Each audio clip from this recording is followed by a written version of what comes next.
At gaya ng ipinangako namin sa inyo kagabi, ihahatid na namin sa inyo ang espesyal na sorpresa para sa mga biktima ng bagyong Yolanda na nanunuluyan sa Tent City sa Pasay. Bukod sa Noche Buena, namahagi rin ng mga regalo sina Igan, Michael Dez at iba pang kapuso personality. Narito po ang espesyal na Midnight Express.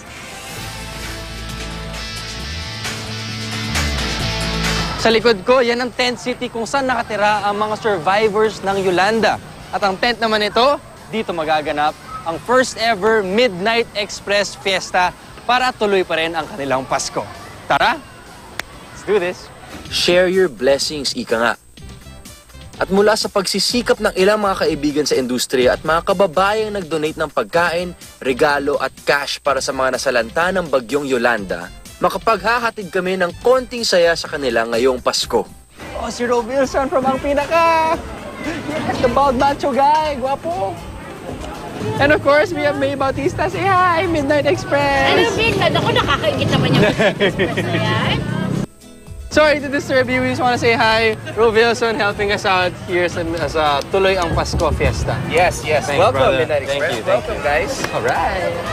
Introducing Bubay. Ay, sorry. Sorry, Bubay, ha? Busy. Hi, Mick. Diba? Hindi ma-reach. Midnight Bubay, Express, hello. hindi na siya up to date. Merry Christmas. But okay lang yan. Thank you for being here, Bubay. Thank you, kasi andito ka. Nag-prepare ngayon ang ating kasama, si Papa Robinson at Mama May.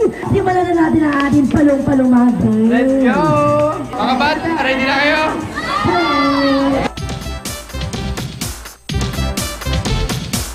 And we have a winner!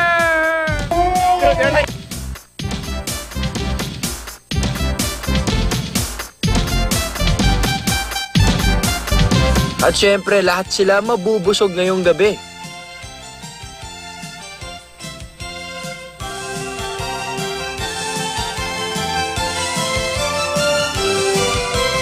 At syempre, ang iga ng bayan na si Arnold Clavio present din sa gift giving.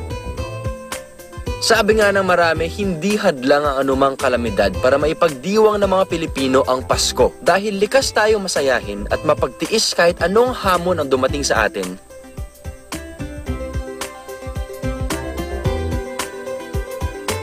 Merry Christmas! This is Michael Daez for Midnight Express.